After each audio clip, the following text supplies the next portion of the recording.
Hi, I'm George, and in today's lesson we're going to have a look at the grip. So if you're struggling with a slice, a pull left, inconsistent striking, this could be the video for you. One of the most common problems I come across when I'm coaching is people slicing the ball or pulling the ball to the left a lot if they're not slicing. Now this tends to be from having a weak grip. So what a weak grip is, you'll find the club coming through the palm of the left hand. You'll have only be able to see probably one knuckle, maybe 1.5 knuckles, and this V here, so it's an extension of this finger. I'll just grab an alignment stick and show you.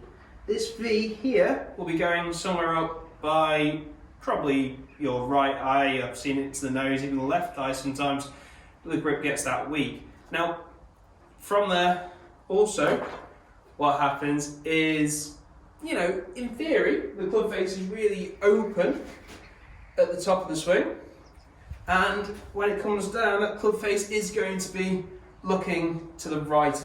However, we adjust. What happens is we flick the club early from the top to get that club face pointing down the target line. Sometimes we overdo that and it goes left. Sometimes we get it right, we hit a really good shot. Sometimes we don't square up at all and we get that really slicey one over to the right. And sometimes we get this release wrong and we catch the ground early or come up early and hit that thin one. So these are common faults for a weak grip and some reasons why we don't really want to have one. Another thing to add about a weak grip is actually because that club is in our palm of our hand, we're shortening our lever, so that's our arm plus the length of the club. So by moving it into your fingers, you're actually extending the length of this lever. It's going to give you more distance. As well as that, the grip is thinner at the bottom and thicker at the top for a reason. Now, this is because all the forces in golf pull the club out of your hand, sort of out towards you. So being thicker at the top, the club is very, very secure when it is in your fingers like this, and your wrists and arms, everything releases better. So you will find you probably get a little bit more distance, and not only that, much squarer, better connections by putting your grip more neutral. On the other side of the coin, you can have a grip that is too strong, so it's too much into the fingers, and when you address the ball, what you'll commonly see is a good 3, maybe 4 knuckles on this left hand when you've got the club behind the ball. And you'll see this V here. Let me just get the alignment stick. So this V here is outside the right shoulder. Now, commonly, if you have this fault, you'll probably struggle to get the ball quite as high in the air. You'll normally see sort of left shots coming in a lot. Trying to hit that fade when you need to is going to be very difficult, and getting your carry on the ball kind of over water or over that front bunker, whatever you need to do, is going to be very difficult. And actually stopping the ball on the green through the summer when the greens are firmer, you're just going to hit the greens and it's going to roll. Putting this grip back to neutral is you'll straight away start to see that ball pop up in a more neutral flight for the club you're using, and you're going to benefit a lot from that. So what is this grip? What is this magical grip that's going to solve all these problems that I've just talked about? Well, it is the neutral grip where the club is going to be in the fingers. We're going to wrap it round. It's going to be on this fatty part of the hand. You'll see here that my palm of my hand isn't actually touching. And if I can come up a bit closer to the camera and show you. So there is a gap here, and there'll always be a gap there. That's absolutely fine, that's normal, because like I said earlier, this grip is designed not to slip out of your hand, and it's nice in my fingers. So I've got the full extension of my arm plus my golf club for the extra power. I've got the control because of the way the grip's designed. Now, what you'll see is when you put the club behind the ball, you should see 2, maybe 2.5 knuckles. And when let me get my alignment stick again, and this V, if you use that, what you'll see then is that should be up between your right ear and right shoulder.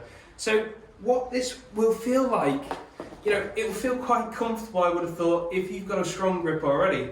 However, those of you with a weak grip, and that's probably most of you, like I say, most golfers I come across have a bit of a weak grip, what it's going to feel like is that forearm's really gone from very comfortable to very much twisted in. And what that wants to do is the club face will feel like it wants to point to the left, but that will really help because your problem is when you strike the ball, the club face is actually pointing too far right, and that's where the curvature on the ball, that's where your slice comes in. Okay? Now, from a strong grip point of view, you know, the club face is actually going to be more open. Before you've been hitting the ball with a closed club face, that more open club face, so it's got more loft, is going to be hitting that golf ball much higher for you and hopefully straighter too. So far we've talked a lot about what the left hand does on the club, but not much about this right hand. So let's go into a little bit more detail about that. It's not quite as important, but still it needs to be on the club correctly. Hopefully by now you should be able to put your left hand on the golf club properly in a nice neutral position, again with this V coming up between your right ear, right shoulder, and looking down when you're addressed to the ball. See, 2.5 knuckles, no more, no less. Okay, so this right hand, we're going to put it on and we're going to try and match the V's here and here. So hopefully it should end up looking something like this. So the right hand doesn't actually play that much of a role in the golf swing. It's meant to be there for the ride. So when your club comes away from the ball and comes through, it's the forearms that rotate to close the club face. It's not this right hand flicking underneath the left there to get the club face to go closed. It is meant to be just the forearms rotating like that. So the club should be controlled by this left hand. Right hand should just match up nicely to it. We've got the hand in position, but there's one more thing to do. Now, you need to either overlap your little finger on your right hand with the index finger on your left hand, or you can interlock. Now, there's no right or wrong answer to this. You can do whatever's most comfortable. If you're not used to doing either one of these, just find the one that's more comfortable for you. It's a preference, really, and stick with that. It's going to help you golf in the long run. Back to people who normally kind of slice the ball or fade the ball too much, and that you won't do it all the time. You know you don't do it all the time.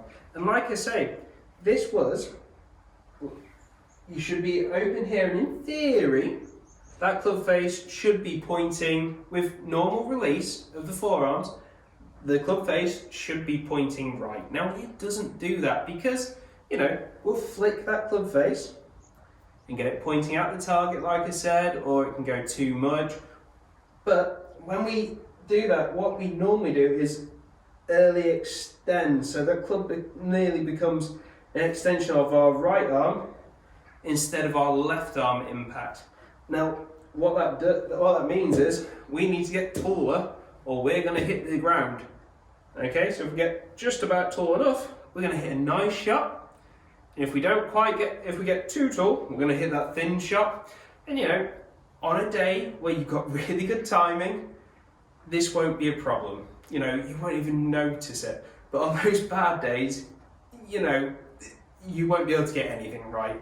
And you'll be somewhere in between. So with this neutral grip, what's going to happen, like I say, that club face wants to close on its own.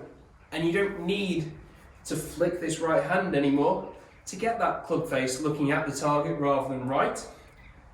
So what that will do is mean that you have less movements going on in your golf swing to get that club face pointing back at the target line, and that should lead into hitting much more consistent shots overall. So if you've gone from a weak to a neutral grip, expect the ball to go left when you start practicing, because that flick to correct the ball from going right will not go straight away. Stay consistent with the grip and you'll naturally adjust back towards the target, but this time you won't need your overly active hands and release through the ball, and you also won't have to come up and out of the shot when you're playing it, leading to much more consistent striking overall. Thank you for watching. If you found this video helpful at all, please like and subscribe and share it to any friends that you think this would help.